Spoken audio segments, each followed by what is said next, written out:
I'm gonna hold your hand when I say this. You do not need a virtual assistant. You need a system that makes sense. And hey guys, it's Yusra. In today's video, we're gonna talk all about why you might be looking to hire a virtual assistant prematurely. Chances are you probably don't need one yet. So let's get into this. First of all, this conversation emerged as a result of a talk that I was having with a business owner that I know that's absolutely brilliant. When I found out how many virtual assistants she has hired and fired, my jaw was on the floor. And then I was talking to another entrepreneur friend that I have, and she was telling me about the number of co-op students or interns that she has at one time, and my jaw was on the floor. And what I've heard a lot when it comes to this discussion is people, complaining about the help that they have brought into their business, right? Whether this is hired help that they're paying, or whether these are young people who are looking to exchange their time for some experience and a reference letter. But the reality is, the harsh truth is, most people are looking to delegate chaos. And then they're wondering why it's not working, right? Then they're mad that the person who they've already paid X amount to hasn't been able to deliver. Deliver on what? You cannot expect somebody to come into your business, a virtual assistant to come into your business and organize and structure what you haven't even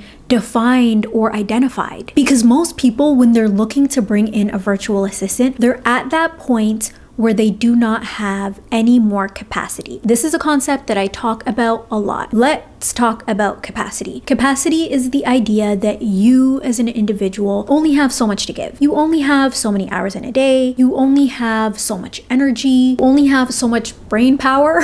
So most people wait until they're at their capacity before they decide to bring in a VA. And I can understand that for a lot of reasons, right? You wanna make sure that the revenue is consistent. You wanna make sure that you are doing everything that you can in the business. But let me explain to you why that's a bad idea. Because when you are at your capacity, you're at a point where you're a little bit desperate for help, right? You're looking to bring somebody in because you can't keep doing all the things all the time. Like I said, totally understandable to be at that place. But that assumes that the person that you're bringing in for help is actually going to be able to meet your needs and adequately help you. But oftentimes what happens is that person enters the business. It's not that they don't necessarily have the right skills. It's not necessarily that they're not great at communication, organization, and following processes. It's just they're entering an environment where you have not necessarily set them up for success. And that might sound harsh, but honestly, guys, that's part of being a leader. That's part of being a CEO, is you're no longer just focused on the day-to-day tasks,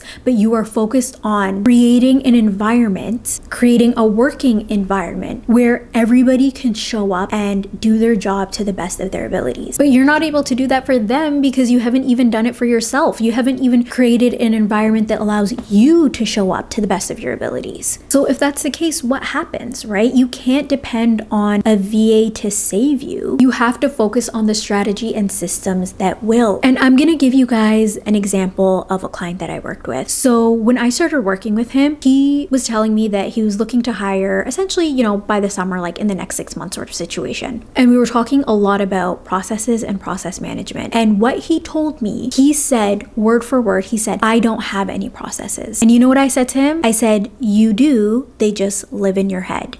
Because processes are just the way that you do things, the way that you're working on the things within your business. Every single day you show up and you do things in your business and you have a way of doing them. They might not be the most efficient ways of doing something, but you have ways of doing the work that's in your business. Again, you want to bring somebody else into your business to help you with these tasks. So again, in his case, and I'm sure in your case, you want to bring somebody in your business to help you with these tasks. These tasks that already have set ways of doing them, or maybe they have opportunities to be better when it comes to doing them, but they literally don't live anywhere other than your head. So how is that setting somebody up for success? And how is that a fair way to measure somebody's success and impact on your business when you really haven't given them the blueprint for anything? Spoiler, it's not fair, and that's definitely not the way to get the most out of paying somebody to be in your business. The other thing is I feel like people have way too high expectations of virtual assistants or assistants that they have in person. This person is there to support you. They are there to increase your capacity, right? There is a big difference between support and strategy. You cannot expect to bring a VA into your business and have them restructure your whole business. Like, that literally makes no sense at all. They are not an expert in that. You are not paying them adequately enough to do that. Like, it would just make no sense. But again, that's how a lot of people view VAs, as this catch-all person who can do everything, including guide the direction of the business. Please be so for real right now, guys. Like, that is, come on now. I just really want you guys to assess what sort of environment needs to exist in order for you guys to get the most out of a VA being there, and for you to feel like this was a great return on investment. When it comes to that sort of environment that you want to create, ideally, you should be guiding all directions with a strategy that you have established. If you don't know how to create a strategy, you can use the link down below to get a free resource on that, or book a call with me if you would like some customized support. And once you have that strategy for where you want to guide your business, then you start thinking about the how, and you start thinking about the structure and systems that are necessary in order to get you there. We're still not really in VA territory yet. Once you start thinking about the processes and the tasks that are needed and that need to be executed on a daily and weekly basis, this is where we start thinking about a VA or some sort of internal or external support. But again, a lot of us,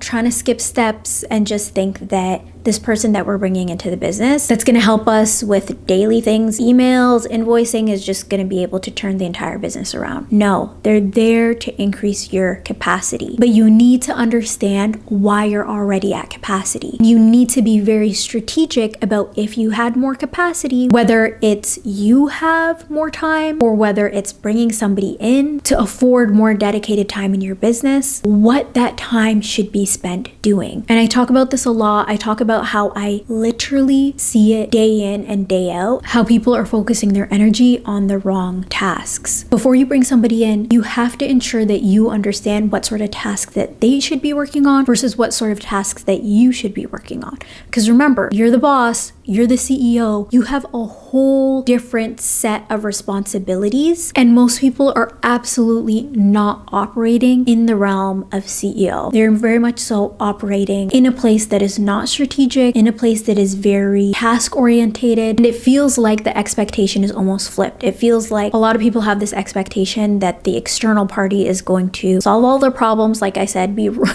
change the direction of the business, and it's actually the opposite. That's what you should be focused on. That should be within your line of visibility. So I really hope this serves as a wake-up call, because I'm telling you guys, if the people in my life who I view as such successful entrepreneurs, if they're even falling victim to this, then I can only imagine this is the default reality for so many people out there. Okay, sorry for yelling at you guys a little bit. I mean, I'm not really sorry, but you know what I mean. Anyways, if you like this video, hang around, subscribe to the channel, watch the series, and I'll see you in the next one.